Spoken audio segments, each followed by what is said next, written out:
MBA KIA? पागल हूँ मैं, सुपर वेस्टफुल। बीटेक की डिग्री और बीटेक कॉलेजेस चोर हैं, MBA colleges decay. MBA is a scam. नमस्कार भावांनो आणि बहिणींनो, सध्या सोशल मीडियावरती एकच चर्चा चालू आहे. MBA करणं म्हणजे पैसा आणि वेळ दोन्ही पण वाया घालवणं. पण काही लोक असंही म्हणतात की MBA केलं की 30 ते 40 लाखाचं पॅकेज पण मिळतं. The essential outcome of an MBA is better job prospects. This is one of the most critical reasons why many aspirants opt for an MBA over the other postgraduate programs. पण नक्की खरं काय आहे? तर चला मग आजच्या व्हिडिओमध्ये बघूया MBA करावं की नको. तर आजच्या व्हिडिओमध्ये तुम्हाला बघायला मिळणार आहे MBA करायचं की नाही, सेकंड MBA करायचं असेल तर ऍडमिशन प्रोसेस काय आहे, आणि थर्ड MBA केल्यानंतर प्लेसमेंट किंवा करिअर काय काय असू शकतात. तर हा व्हिडिओ शेवटपर्यंत बघा आणि चॅनलला नक्की सबस्क्राईब करा. तर MBA म्हणजे नक्की काय? तर MBA म्हणजे मास्टर ऑफ बिझनेस ऍडमिनिस्ट्रेशन. साध्या शब्दात सांगायचं म्हटलं तर MBA म्हणजे मॅनेजमेंट स्किल्स किंवा बिझनेस स्किल्स सुद्धा तुम्ही म्हणू शकताय. पण MBA सगळ्यांसाठी चांगला आहे का?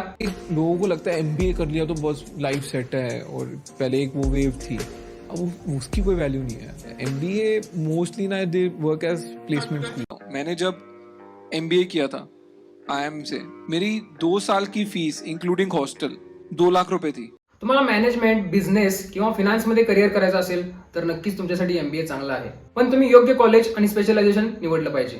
पण तुम्ही वेगवेगळे चांगले स्किल सुद्धा डेव्हलप केले पाहिजेत. जर तुम्हाला चांगला पगार हवा आहे म्हणूनच फक्त तुम्ही MBA करत असाल, किंवा एका लो ग्रेड कॉलेजमधून तुम्ही MBA करत असाल, फक्त आणि फक्त तुम्हाला डिग्री हवी आहे म्हणून जर MBA करत असाल तर MBA मुळीच उपयोगाचं नाहीये.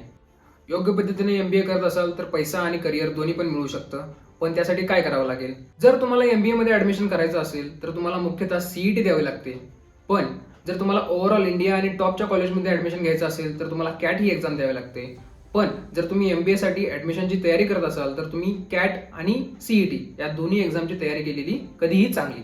बेसिकली तुम्ही एक लक्षात ठेवा, जर तुम्हाला CET आणि CAT ला चांगले मार्क मिळाले तरच तुम्हाला चांगल्या कॉलेजमध्ये ऍडमिशन मिळू शकतं, लाईक IIM.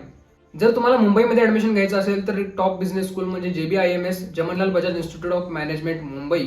पुण्यामध्ये ऍडमिशन घ्यायचं असेल तर पुंबा, पुणे युनिव्हर्सिटी किंवा MIT असे वेगवेगळे कॉलेजेस चांगले चांगले आहेत.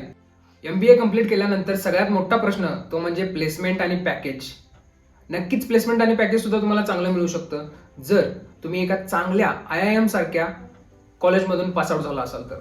तुम्ही नियरली 25 ते 35 लाख पॅकेज तुम्ही एक्सपेक्ट करू शकताय. जर तुम्ही महाराष्ट्रातील टॉप कॉलेजेसमधून पासआउट झाला असाल तर तुम्ही जवळपास 10 ते 25 लाखाचं पॅकेज एक्सपेक्ट करू शकताय. आणि जर तुम्ही मिड रेंज कॉलेजमधून पासआउट झाला असाल तर जवळपास 5 ते 10 लाखाचं पॅकेज सुद्धा तुम्हाला मिळू शकतं. पण जर तुम्ही लो ग्रेड कॉलेजमधून पासआउट झाला असाल तर जवळपास 3 ते 5 लाखाचं तुम्हाला पॅकेज मिळू शकतं. हे सगळं शक्य आहे, पण जर तुम्ही चांगला इंटरव्ह्यू दिलात तर. इंटरव्ह्यूमध्ये तुमचे चांगले कम्युनिकेशन स्किल असतील, प्रेझेंटेशन स्किल असतील तरच तुम्ही या चांगले कॉलेजमध्ये चांगले पॅकेजेस मिळवू शकता. जर तुमचं स्पेशलायझेशन MBA मार्केटिंग मधून झालं असेल तर तुम्हाला ब्रँड मॅनेजर, प्रोडक्ट मॅनेजर किंवा डिजिटल मार्केटिंग किंवा social media manager, sales manager अशा वेगवेगळ्या जॉब्स मिळू शकतात. जर तुमचं MBA फिनान्स स्पेशलायझेशन मधून झालं असेल तर तुम्हाला इन्व्हेस्टमेंट बँकिंग किंवा फायनान्शियल अनालिस्ट किंवा रिसर्च अँड अनालिस्ट अशा पोझिशन्समध्ये तुम्ही ट्राय करू शकताय. जर तुमचं स्पेशलायझेशन MBA ऑपरेशन्स मधून झालं असेल तर सप्लाय चेन मॅनेजमेंटकडे सुद्धा वळू शकता. HR MBA कंप्लीट केला असाल तर HR मॅनेजर किंवा रिक्रुटमेंट मॅनेजर किंवा टॅलेंट ॲक्विजिशन या सगळ्या पोझिशन्समध्ये तुम्ही सुद्धा ट्राय करू शकताय. MBA वर्थ इट आहे का नाही हे तुमच्या करिअर प्लॅनिंग आणि मेहनतीवरती अवलंबून आहे.